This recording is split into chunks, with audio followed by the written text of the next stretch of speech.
Mr. Speaker, I rise today because we have a gun problem in the United States. This problem has been ongoing for years, but the continued events make this reality all the more stark.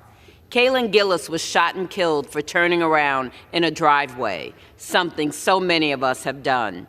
Heather Ross and Peyton Washington, two cheerleaders, were shot for mistakenly getting into a car they thought was theirs, something so many of us have done.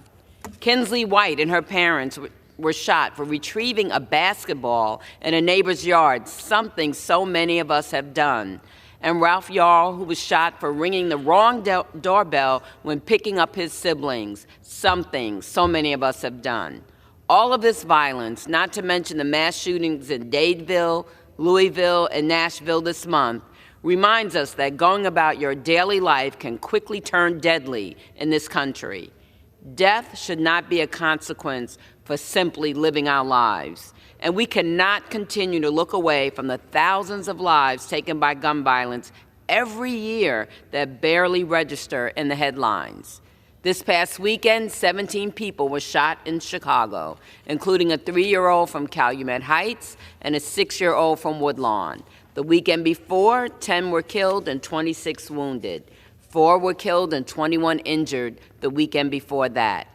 Whether it's from a fight gone too far, an accidental discharge, a stray bullet, or death by suicide, guns make our communities more dangerous and restrict other people's freedoms. Walking down the street or playing with your kids on the front porch shouldn't be dangerous activities. I am sick and tired of gun violence only being acknowledged in Chicago to say that gun laws don't work. This is simply not true. According to trace data from the ATF, only 49% of crime guns used in Illinois are from Illinois. Illegal gun trafficking from states with fewer gun protections make my constituents less safe. Whether it's background checks, consumer safety laws, community violence intervention, or cracking down on gun trafficking, gun safety laws work. States that have fewer gun laws have higher gun deaths. Already in 2023, 13,000 people have died because of a gun, and another 10,000 have been wounded. These numbers include homicides and suicides, mass shootings, and daily gun violence. One thing these incidents all have in common is that access to a firearm made them more deadly. This is a public health crisis that is painfully American.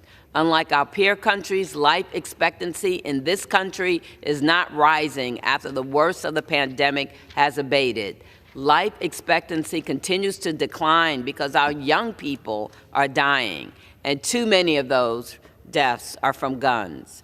And the data shows that violence begets violence begets violence. More violence means fewer job opportunities, fewer education opportunities, and fewer opportunities to build a healthy family.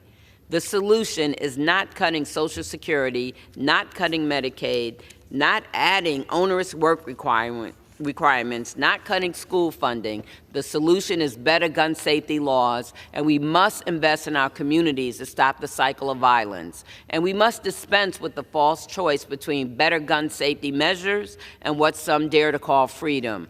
A constant slow-motion massacre is not the price of freedom. This is a farce. What about our freedom to go to the grocery store, to church, to go to school, to ride on the bus, to play in the park, to come out of choir practice, to get coffee from a coffee shop without fear of getting shot? No matter who they are or where they grew up, someone being shot to death is not an inevitability.